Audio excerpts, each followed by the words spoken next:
If you have been through cancer, or you are currently fighting it, or you love someone who is, then I need you to stop scrolling and watch this entire video, because the internet is absolutely flooded with claims about cancer and food. Broccoli sprouts can cure cancer. Celery juice stops tumors from growing. Fasting completely eliminates cancer cells, and on and on and on. It never ends.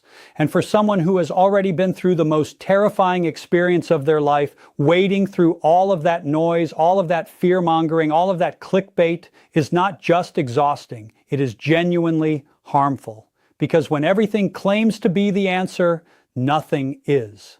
And you deserve better than that. You deserve real information, grounded in real science, delivered with real clarity. So that is exactly what this video is going to give you. My name is Dr. Amy. I am a cancer researcher. I am also a cancer survivor. And over the course of my 15-year career, I have helped thousands of women reach cancer-free status and stay there. I have seen what works. I have seen what doesn't. And I have lived through the fear, the confusion, the exhaustion, and the desperate search for answers that every single cancer survivor knows far too well.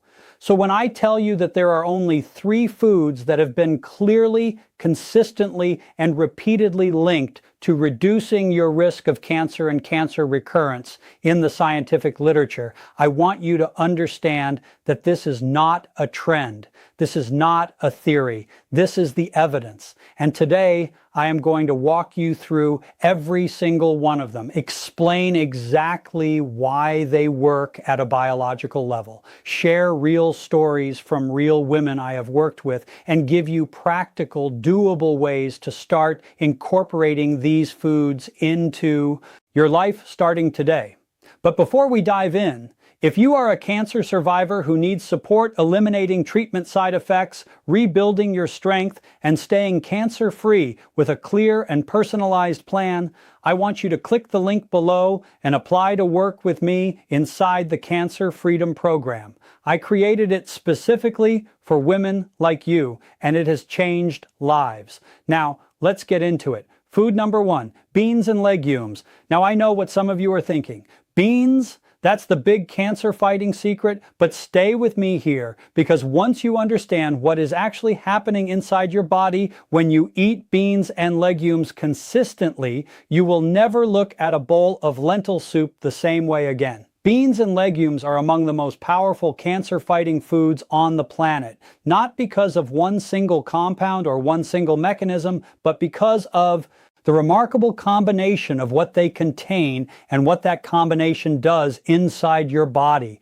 They are high in fiber, they are rich in plant-based protein, and they are loaded with phytochemicals, which are naturally occurring compounds in plants that interact with your biology in profoundly protective ways. Let's start with fiber, because this is where the story gets really important. Fiber is one of the most underrated, most overlooked, most underutilized tools we have in oncology, and the research supporting it is not subtle. When you eat a high-fiber diet consistently, you are directly feeding and supporting the beneficial bacteria in your gut. This matters enormously because your gut microbiome is not just about digestion. It is one of the most powerful regulators of your immune system, your hormone metabolism, and your inflammatory response. 3 things that are directly and fundamentally connected to your cancer risk and your risk of recurrence. Here is something that does not get talked about enough.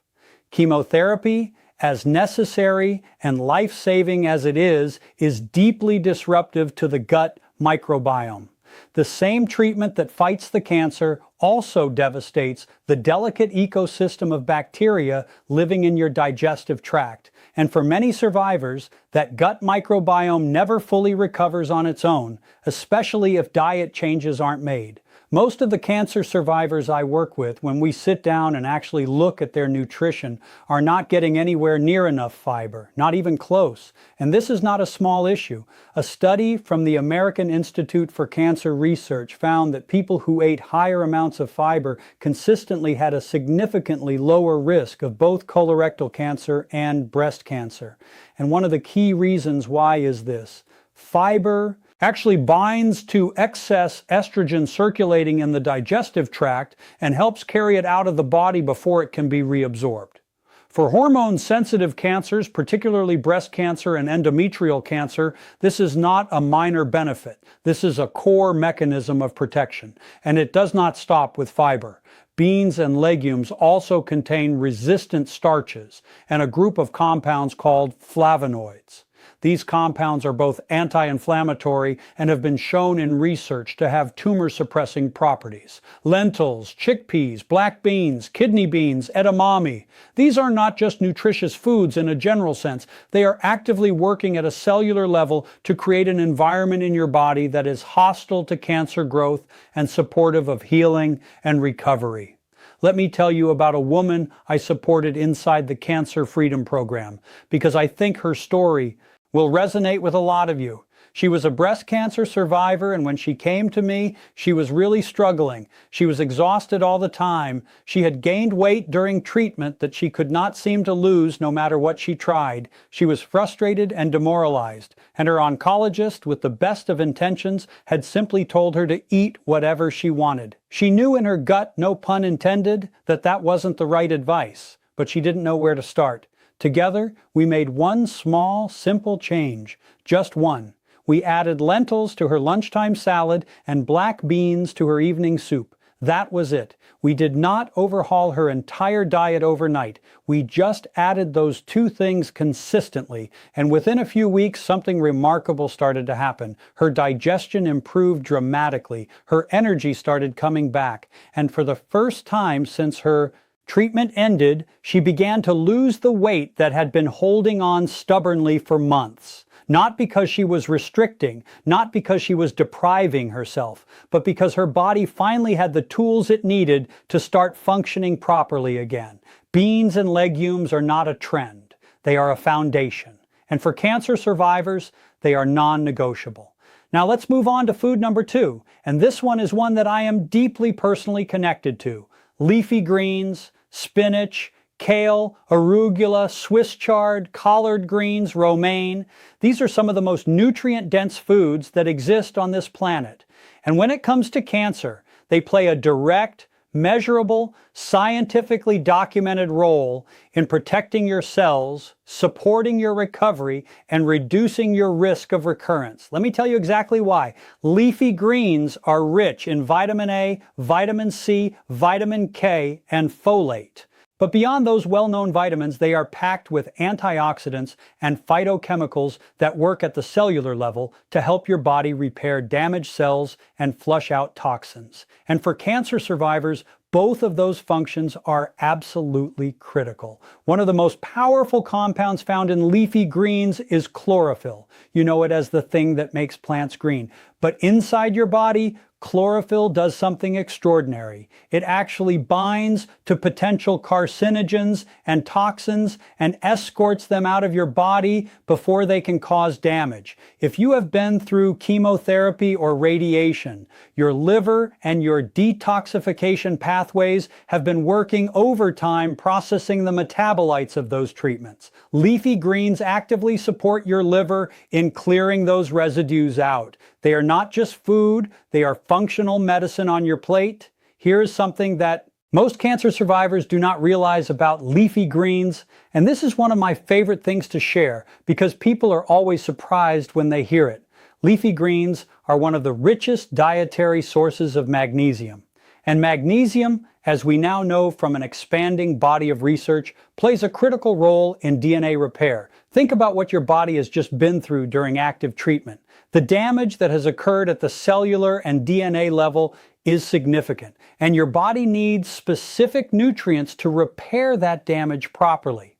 Magnesium is one of the most essential of those nutrients. So when you eat leafy greens, you are not just getting vitamins and antioxidants. You are giving your body one of the key building blocks it needs to repair itself at the most fundamental biological level. I want to share something personal with you here because I think transparency matters. When I was diagnosed with stage 3 cancer, I was completely exhausted. And I say that as someone with an oncology background. I understood cognitively what I was facing.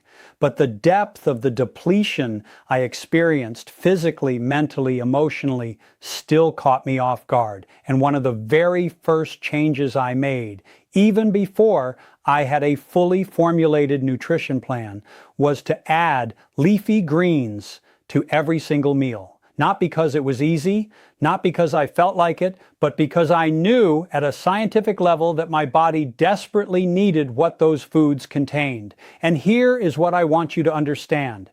Adding leafy greens to every meal does not mean eating a plain, joyless salad 3 times a day. It means sautéing spinach into your scrambled eggs in the morning. It means blending a handful of kale into a smoothie so you can barely taste it. It means layering fresh arugula onto a sandwich or a wrap. It means stirring Swiss chard into a warm lentil stew on a cold evening. It is not about restriction or suffering. It is about intentionally and consistently giving your body what it actually needs to heal. And the beauty of leafy greens is that they are also extremely high in fiber and very low in calories relative to their volume. This means they support a healthy body composition after cancer, which is critically important because excess body fat, particularly around the abdomen, is associated with increased inflammation and higher recurrence risk. I work with so many women who have gained weight during treatment, whether from steroids, from hormonal therapies, from changes in activity level, from the emotional toll of going through something so massive. And one of the simplest, most consistent things I observe is this: when women double the amount of leafy greens they are consuming, they feel better. Not eventually, not after months, within weeks. Less bloating, more energy, clearer skin, better lab work, improved mood. The research absolutely supports this. A study from the Journal of Nutrition found that women who consumed higher amounts of leafy greens had measurably lower inflammatory markers in their blood. And inflammation is not just a health buzzword. It is one of the primary drivers of cancer recurrence.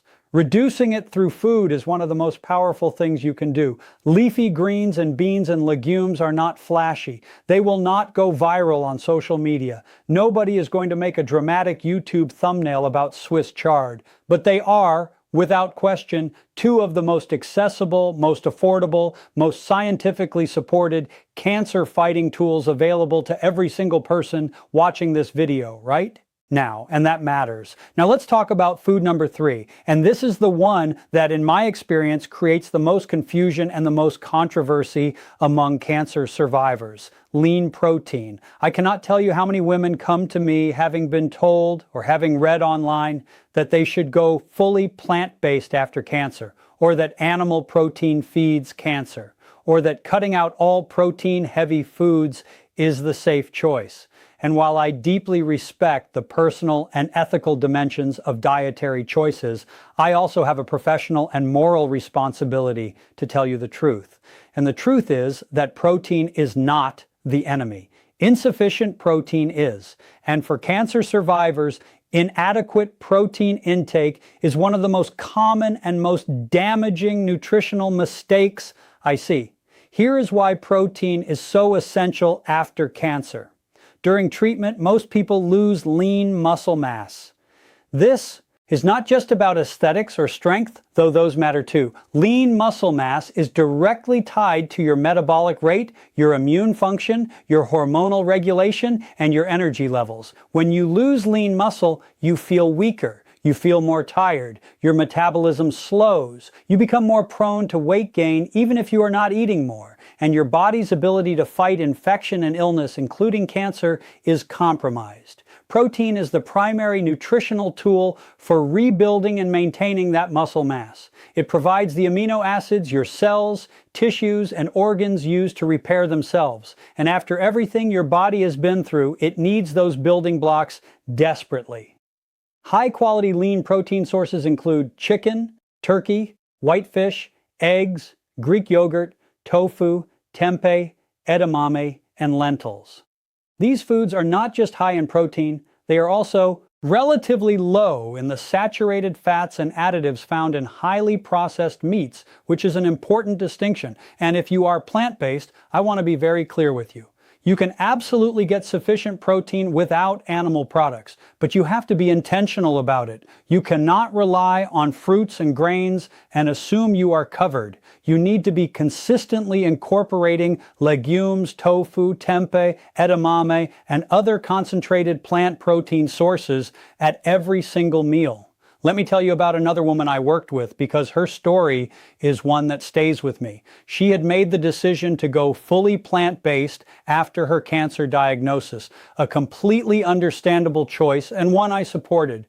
But when we sat down to review her actual nutrition, what we found was alarming. She was eating a lot of fruits, she was eating grains, she was eating vegetables, but her daily protein intake was under 40 grams.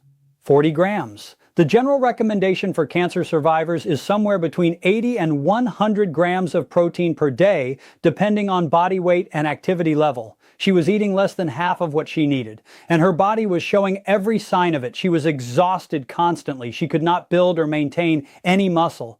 She was frustrated that despite eating what she thought was a healthy diet, she felt terrible. So together we rebuilt her approach. We added edamame to her lunches. We incorporated tempeh into her dinners. We made lentils a daily staple. We added a plant-based protein source to every single meal. And we got her up to around 90 grams of protein per day. Still plant-based. Still completely aligned with her values, but nutritionally complete in a way her previous approach simply was not. And within 30 days, the transformation was profound. She had energy again, real energy, not the caffeinated artificial kind. She was able to start strength training for the first time since her diagnosis. She stopped needing afternoon naps. She felt, in her own words, like herself again. Protein did that. Lean, quality, consistent protein. Research confirms what I see clinically every single day. Cancer survivors who consistently meet their daily protein requirements report significantly better energy levels, fewer residual treatment side effects, and meaningfully lower rates of cancer recurrence. Protein also plays a critical role in blood sugar regulation, and this matters enormously for cancer survivors because many women experience significant metabolic changes after treatment, particularly after hormonal therapies. Stable blood sugar means less insulin spiking. Less insulin spiking means less of the hormonal and inflammatory environment that cancer thrives in. Protein is not just about muscle. It is about creating a metabolic environment in your body that supports healing and resists recurrence. So let's bring this all together because I want you to leave this video with complete clarity. 3 foods. That's it. Not a list of 50 superfoods. Not a complicated protocol. 3 foods that the science has clearly and consistently shown to be essential for cancer survivors. Beans and legumes, which support your gut microbiome, restore fiber levels disrupted by treatment, bind and eliminate excess estrogen, and deliver anti-inflammatory, tumor-suppressing phytochemicals. Leafy greens, which nourish and protect your cells, support your liver's detoxification pathways, provide magnesium for DNA repair, reduce inflammation at a measurable biological level, and help you maintain a healthy body composition.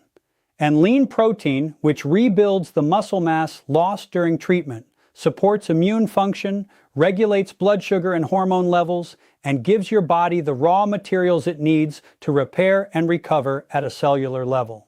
These 3 foods are not optional additions to your diet as a cancer survivor. They are foundational, they are essential, and they are available to you right now, today, regardless of your budget, your cooking skills, your schedule, or your treatment history. Eating to fight cancer does not mean cutting everything out and living in a state of restriction and fear. It means intentionally, consistently, and joyfully adding in the foods that build you back up, that give your body what it needs, that create an internal environment where healing thrives and cancer struggles to return. And now here is where I need you to do something. If This video gave you something valuable today. If it cleared up confusion, if it gave you hope, if it gave you a practical starting point, then please hit that like button right now. It takes 1 second and it helps this information reach other cancer survivors who are out there right now searching for exactly what you just watched. Leave me a comment below and tell me which of these 3 foods you are going to start adding to your meals this week.